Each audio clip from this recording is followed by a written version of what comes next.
चलिए ध्यान देंगे।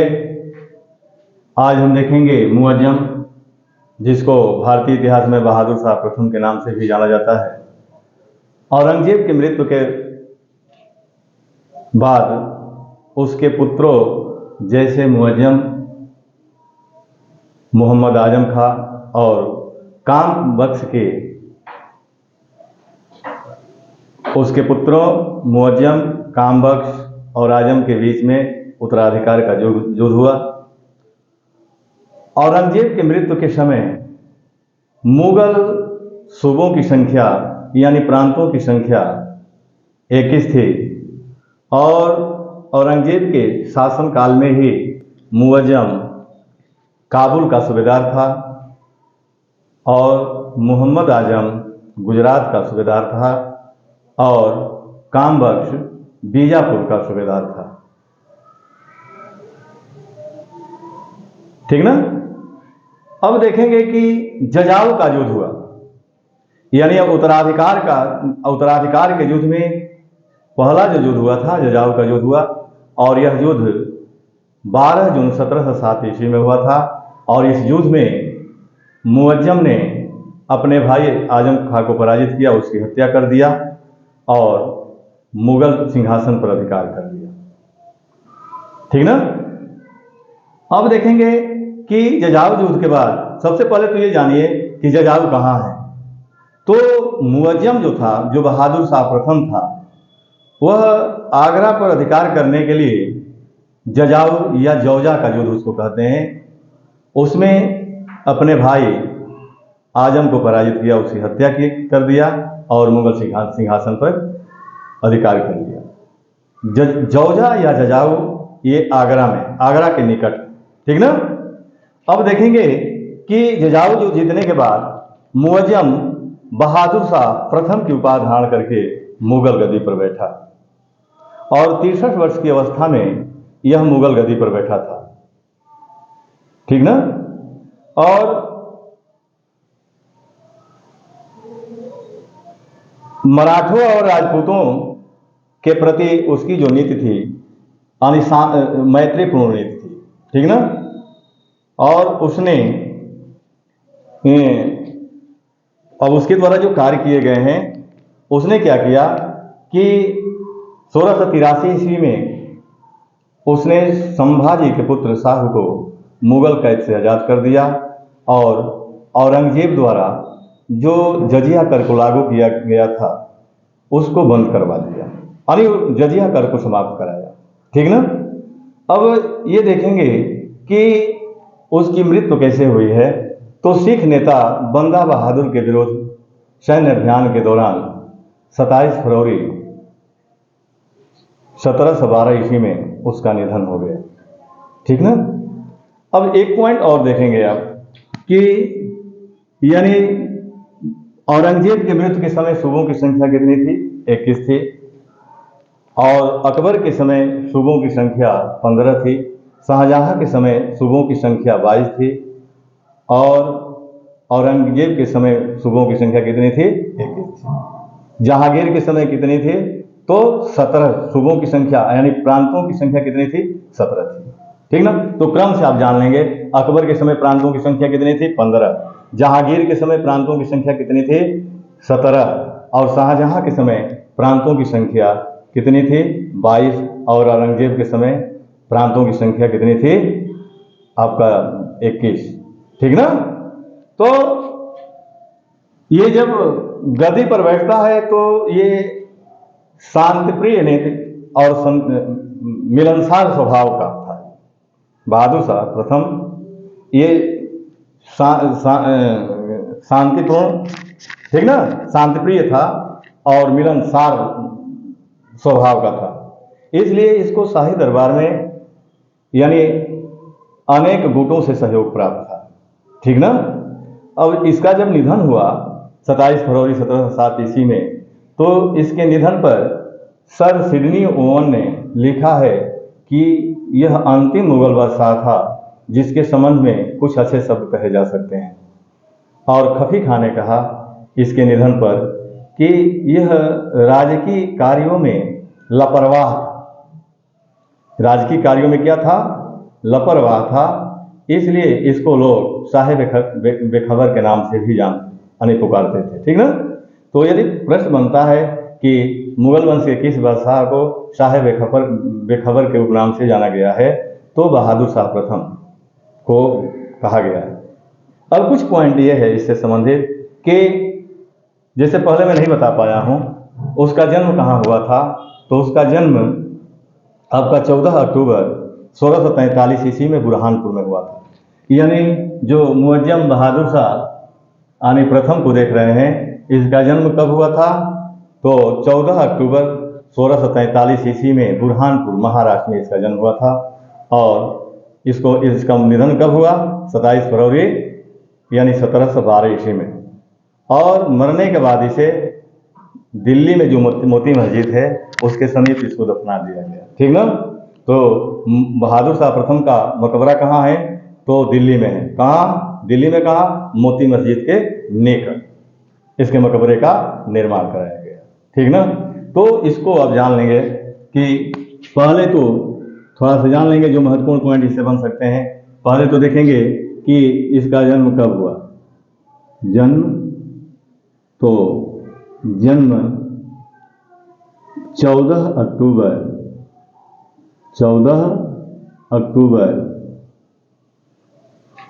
1643 ईस्वी में, 1643 ईस्वी में बुरहानपुर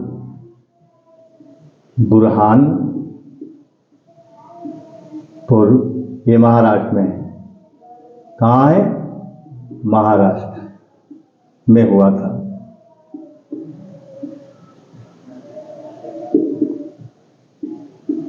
ठीक ना।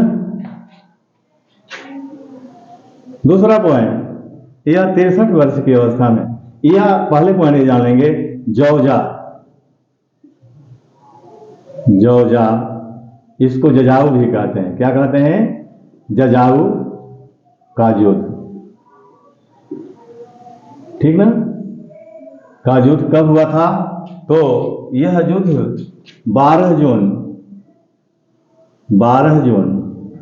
1707 ईस्वी में हुआ था।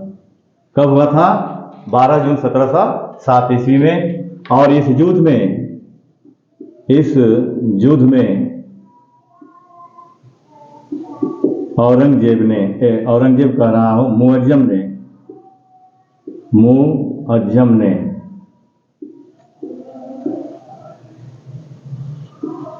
अपने भाई आजम को पराजित किया।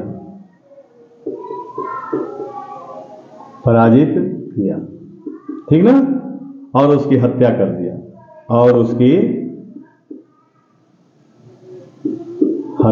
दिया।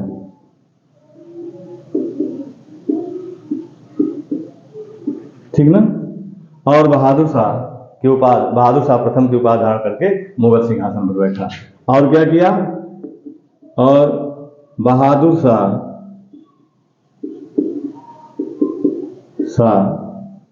प्रथम की उपाधि धारण कर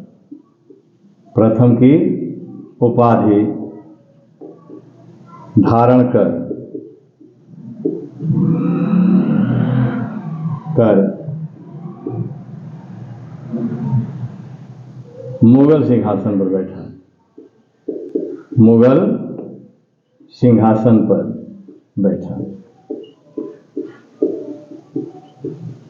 अब देखेंगे कि यह 63 वर्ष की अवस्था में गद्दी पर बैठा था। अगला पॉइंट, 63 वर्ष की अवस्था में गद्दी पर बैठा। ठीक ना।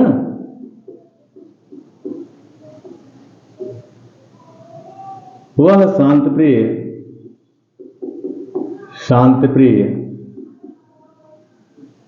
और मिलनसार स्वभाव होने के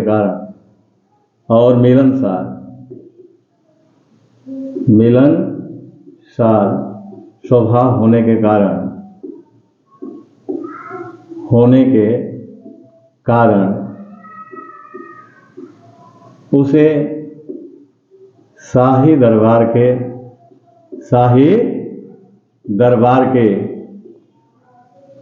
अनेक गुटों से सहयोग प्राप्त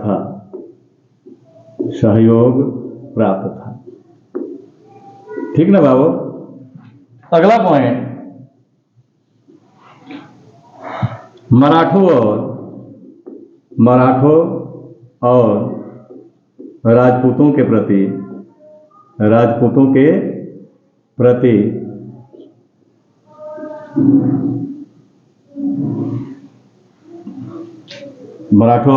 प्रति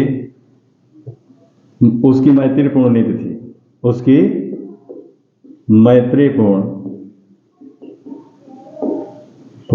थी। ठीक ना। अब उसने क्या किया, तो उसने 1683 ईस्वी में संभाजी के पुत्र, ये मराठा शासक हैं, संभाजी शिवाजी के पुत्र हैं, और संभाजी के पुत्र शाह को मुगल कैद से आजाद कर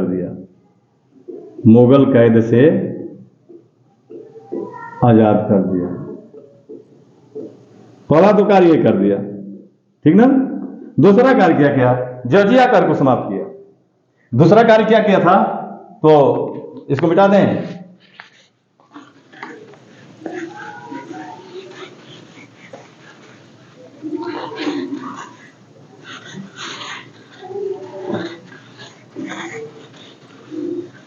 दूसरा कार्य क्या किया था, वो औरंगजेब द्वारा लागू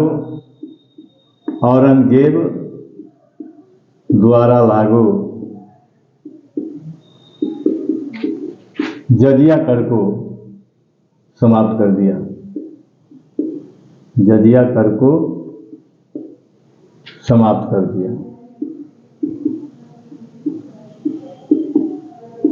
ठीक ना। जजिया कर क्या था, हिंदुओं से लिया जाने वाला एक धार्मिक कर था। ठीक ना। और जजिया कर का इतिहास अगर देखा जाए तो जब अरबों का आक्रमण होता है तो उस समय मोहम्मद बिन कासिम जो है सिंध क्षेत्र के लोगों पर जजिया कर को लागू किया था, और ये हिंदुओं से लिया जाने वाला एक धार्मिक कर था। ठीक ना। अकबर ने फिर समाप्त इसको किया। फिर दिल्ली सल्तनत में आप देखेंगे तो फिरोज शाह तुगलक ऐसा सुल्तान था जिसने ब्राह्मणों को भी जजिया कर से नहीं बख्शा था। ठीक ना। तो ये भी जजिया कर को समाप्त किया था। ठीक ना। अब देखेंगे कि ये जजिया कर को समाप्त किया, और इसका निधन कैसे हुआ था। इसका निधन सिख नेता बंदा बहादुर के विरोध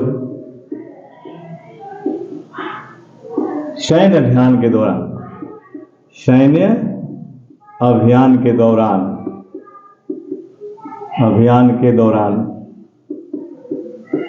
27 फरवरी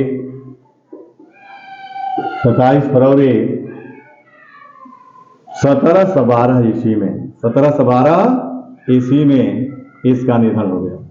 1712 ईस्वी में इसका निधन हो गया। ठीक ना। देखिए, इसकी मृत्यु पर सर सिडनी ओवन ने कहा है कि यह अंतिम मुगल बादशाह था जिसके संबंध में जिसके विषय में अच्छे शब्द कहे जा सकते हैं। ठीक ना। दो मत मिलता है, एक तो सर सिडनी ओवन का मिलता है, सर सिडनी ओवन। ठीक ना। ये लिखते हैं कि यह अंतिम मुगल बादशाह था, यह अंतिम मुगल बादशाह था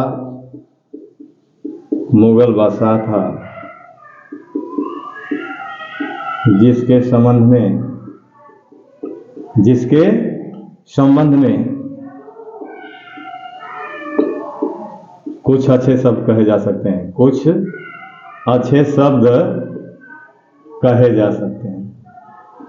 ठीक ना बाबू, कहे जा सकते हैं।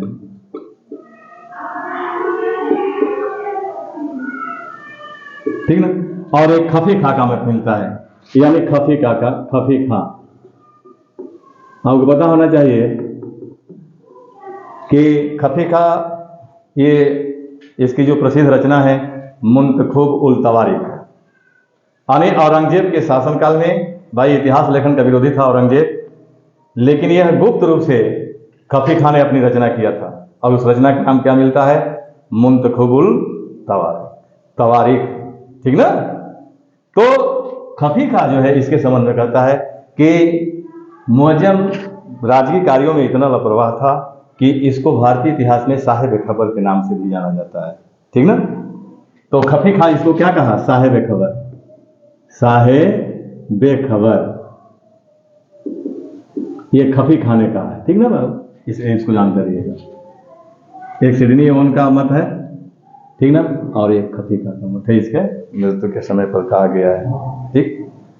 अब जो आपको पहले बताया गया था ये जान लीजिएगा, यहां से भी कभी कभी प्रश्न आ जाता है, जैसे शोभों की संख्या,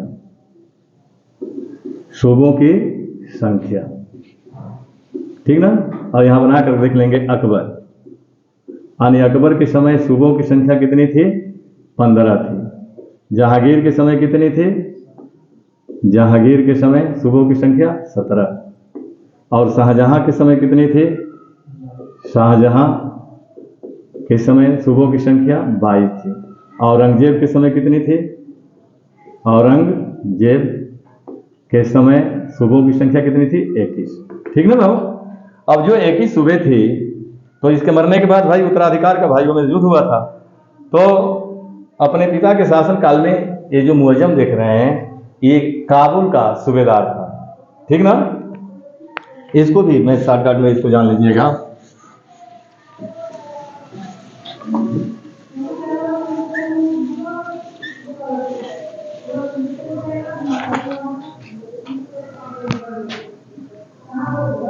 यानी औरंगजेब के मृत्यु के समय, औरंगजेब के मृत्यु के समय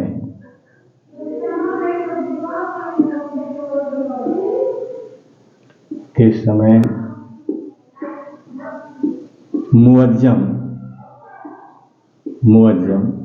बहादुर शाह प्रथम, मुअज्जम का मतलब बहादुर शाह प्रथम, ये काबुल का सूबेदार था। कहाँ का था? काबुल का सूबेदार था, सूबेदार। आजम जो था, आजम, यह गुजरात का सूबेदार था। कहाँ का था? गुजरात का सूबेदार, ठीक ना। और काम बख्श जो था, काम बख्श, ये बीजापुर का सूबेदार था। कहाँ का था बाबू? बीजापुर का सूबेदार, ठीक ना। तो ये जानते रहिएगा, हाँ। यानी मुअज्जम काबुल का सूबेदार था अपने पिता के मृत्यु के समय, आजम गुजरात का सूबेदार था, और काम बख्श बीजापुर का सूबेदार था। और ये जो अकबर देख रहे हैं, अकबर जो अपने पिता के विरुद्ध विद्रोह कर दिया था 1681 ईस्वी में, यह पहले ही मर चुका था, ठीक ना। क्योंकि 1681 में जब औरंगजेब के विरुद्ध विद्रोह किया, मेवाड़ और मारवाड़ के शासकों का समर्थन उसे प्राप्त था, तो औरंगजेब इसका पीछा किया और अकबर जो है फारस भाग गया या ईरान भाग गया, वहीं पर वो मारा गया, ठीक ना। तो ये उत्तराधिकार के युद्ध मृत्यु के समय नहीं था, ठीक ना। उसके 4 पुत्रों में यही है आपके मुअज्जम, आजम, काम बख्श, ठीक ना बाबू। तो आज यहीं तक रहने दिया जाए, फिर कल जहादार शाह पढ़ाया जाएगा, ठीक ना।